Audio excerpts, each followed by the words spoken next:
Si vous allez le faire, faites-le. Dites ce que vous pouvez faire. Faites ce que vous dites que vous ne pouvez pas faire.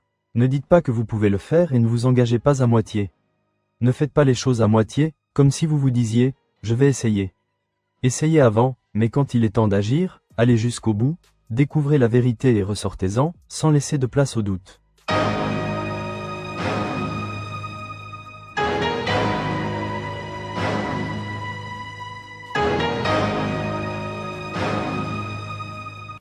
Ce qui vous tiendra éveillé la nuit, c'est de n'avoir pas fait les choses à fond, de rester dans l'incertitude, de se dire « et si j'avais tout donné ?» C'est là que la frustration naît, en ne sachant pas si l'on a échoué ou réussi, en restant dans ce flou. Il est important d'assumer pleinement ce que l'on entreprend. Qu'il s'agisse de succès ou d'échec, le plus grand soulagement vient du fait d'avoir donné tout ce que l'on avait. Je pense que nous passons beaucoup de temps à ne pas nous engager totalement, à nous mentir à nous-mêmes, à ne pas être assez durs avec nous-mêmes, à ne pas nous récompenser quand nous réussissons. Et quand nous échouons, nous ne nous adressons pas suffisamment de critiques. Nous avons besoin de cette honnêteté. Une fois qu'on est plus franc avec soi-même, on peut véritablement avancer. L'autre jour, quelqu'un m'a dit « Tu es tellement sûr de toi ». Et j'ai répondu, sans réfléchir « Eh bien, avec qui d'autre devrais-je être sûr de moi ?» Je trouve cette phrase pleine de vérité. Je pense qu'il faut être plus fier de ce que l'on fait, plus ouvert à s'honorer pour les petites et grandes victoires, tout en étant capable de s'auto-corriger. Le bonheur ne peut pas être garanti, mais il existe des stratégies pour une vie plus satisfaisante. Il s'agit de créer des habitudes qui réduisent la douleur et augmentent le plaisir, tout en minimisant les souffrances. C'est une forme de victoire. Nous sommes souvent plus gentils et plus compréhensifs avec les autres qu'avec nous-mêmes. On accorde une douce réassurance à ceux qui réussissent ou échouent en leur donnant des mots positifs, mais souvent, c'est nous-mêmes que nous frappons durement quand ça ne va pas. Nous nous disons que nous avons échoué, que c'est de notre faute, sans nous donner le bénéfice du doute. La vie est une tragédie ironique, et la douleur fait partie de ce parcours. Mais en prenant la responsabilité de nos erreurs, en avançant et en tournant la page, nous trouvons la force de continuer à grandir. Nous devons accepter que nous ferons des erreurs. C'est une partie de la vie, mais c'est aussi un catalyseur de croissance. L'échec n'est pas une fin, c'est une opportunité de se relever. Il ne faut pas se laisser submerger par la culpabilité ou le regret, car ces sentiments sont des poisons pour l'esprit. Il est crucial d'apprendre de nos erreurs, de nous amender, et d'aller de l'avant. Se rappeler que nous sommes les auteurs de notre propre histoire est fondamental. Nous avons tous des habitudes qui nous maintiennent dans une dynamique positive. Prendre soin de notre santé, nourrir nos croyances, être de bons pères et maris. Si nous agissons de façon régulière et cohérente, nous éviterons de trop de bas dans notre vie. L'ironie de la vie, c'est qu'elle ne se comprend qu'une fois que l'on regarde en arrière. Ce qui semblait être la fin à un moment donné se révèle être le commencement d'une nouvelle aventure. En avançant, nous ne savons pas toujours où nous allons, mais il y a de la sagesse à tirer de ce cheminement. Nous savons parfois ce que nous ne voulons pas, et cela nous permet de nous rapprocher de ce que nous désirons vraiment. Et cette recherche de notre vrai soi passe souvent par l'élimination de ce que nous ne sommes pas, de ce qui ne nous nourrit pas.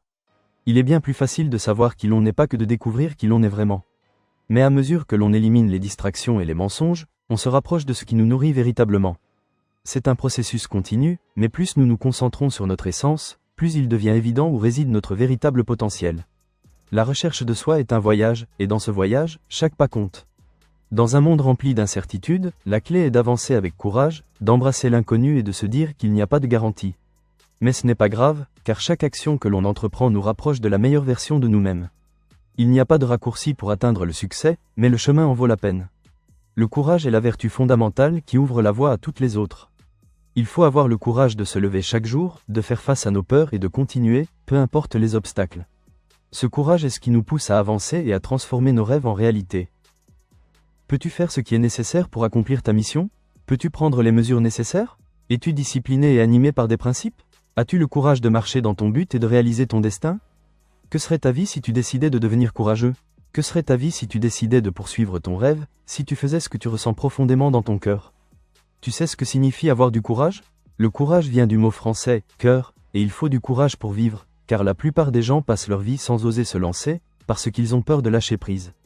Le courage de faire face aux contradictions de la vie, le courage de s'aimer soi-même, le courage de prendre des risques, le courage d'être soi-même.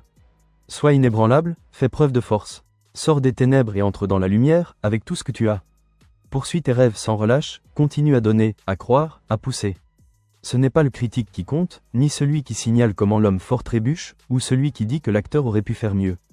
Le crédit appartient à celui qui se trouve réellement dans l'arène, dont le visage est marqué par la poussière, la sueur et le sang, celui qui lutte vaillamment, qui échoue encore et encore, mais qui, au final, connaît le triomphe de la réussite, et même s'il échoue, il échoue en osant pleinement.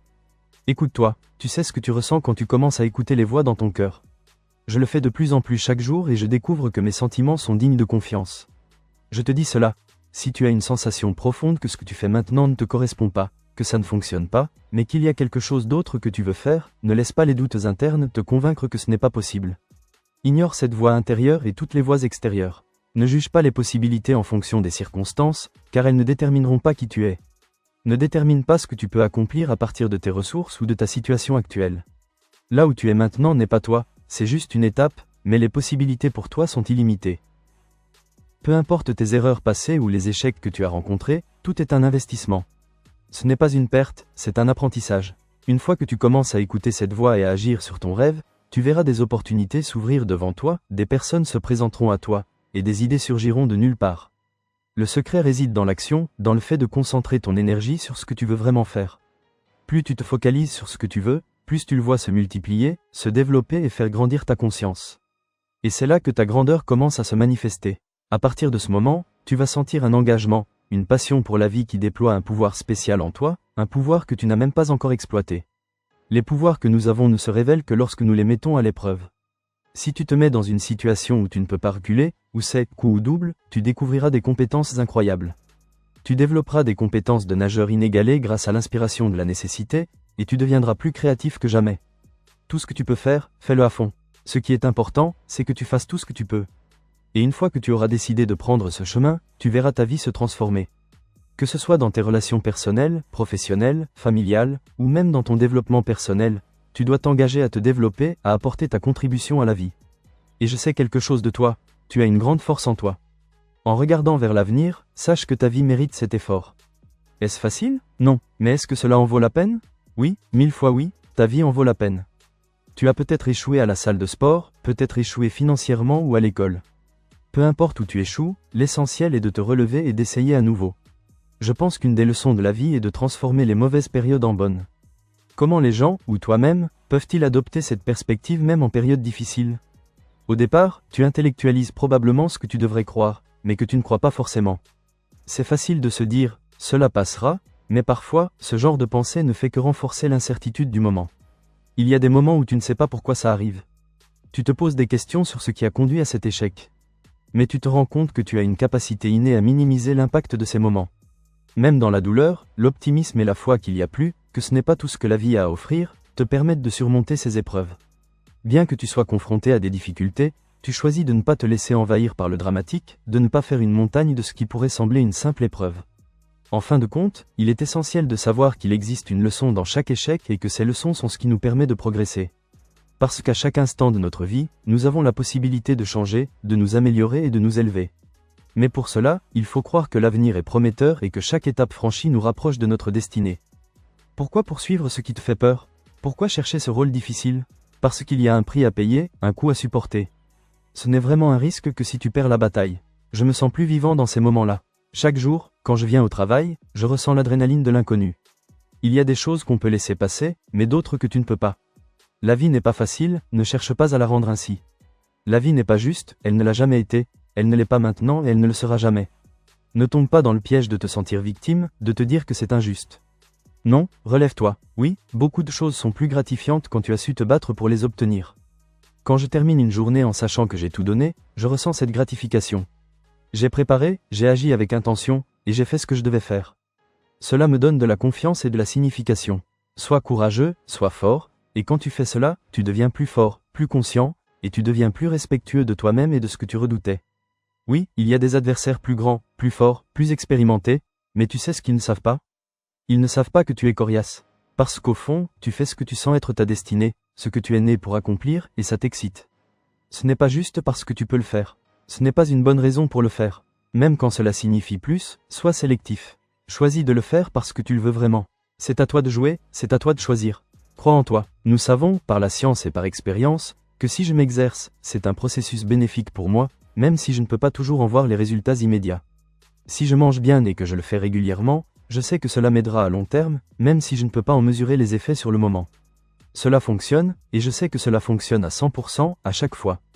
Dans la vie professionnelle, j'ai appris à faire ce qui fonctionne, même si je ne peux pas en mesurer les résultats tout de suite. C'est comme faire de l'exercice ou manger sainement. Ça prend du temps, mais ça marche. Et au lieu de me concentrer sur des objectifs annuels prévisibles, j'ai appris à laisser tomber ces attentes et à simplement continuer d'agir de façon constante. C'est ainsi que l'on développe un état d'esprit qui ne se soucie pas des échéances arbitraires, mais qui se concentre sur le processus. La clé, c'est de visualiser ton objectif comme s'il était déjà là. Visualise-le ici, dans ton esprit, et ressens-le dans ton cœur. Lorsque tu ressens profondément ce que cela fait d'atteindre ce but, une nouvelle énergie s'éveille en toi. C'est cette énergie qui te pousse à agir, à aller chercher ce que tu veux, à faire avancer ton rêve. Nous ne recevons pas ce que nous voulons dans la vie, mais ce que nous sommes. Tu as une grande force en toi, un potentiel qui dépasse tout ce que tu pourrais imaginer. Lorsque tu reconnais ta grandeur, personne ne pourra jamais manipuler ta vie. Tu es fait pour accomplir des choses précieuses, et tu ne pourras jamais exercer ton pouvoir tant que tu n'auras pas pris contrôle sur ce que tu n'es pas. L'abondance n'est pas qu'une question d'argent. L'abondance, c'est l'overflow, c'est le débordement. Cela signifie que si ta vie était une tasse, l'abondance serait tout ce qui déborde et qui peut être partagé. C'est l'abondance dans tes relations, dans ta santé, dans ta spiritualité, et dans tes finances. Tandis que la richesse concerne principalement l'argent et les biens matériels, l'abondance est un phénomène à 360 degrés. Certains peuvent être riches, mais cela ne signifie pas qu'ils vivent dans l'abondance. Ton esprit est ton territoire. Personne ne peut interférer dans ce que tu choisis d'en faire. Lorsque tu prends le contrôle, lorsque tu vis ta vérité et que tu exerces ce pouvoir chaque jour, tu deviens imparable. Si tu veux avoir un impact, fais-le de manière entière. Dans chaque aspect de ta vie, sois total. Si tu vas courir, va vite, va fort, même au risque de te heurter à un mur. Fais de ta vie un exemple de grandeur. C'est là que réside ta puissance, là où tu trouves ton plein potentiel. La grandeur, c'est être prêt à être utilisé à ton plus haut niveau, même quand c'est inconfortable, même quand c'est impopulaire, même quand tu es seul, même quand ça te coûte. C'est la volonté de te mener toi-même, sans retour en arrière.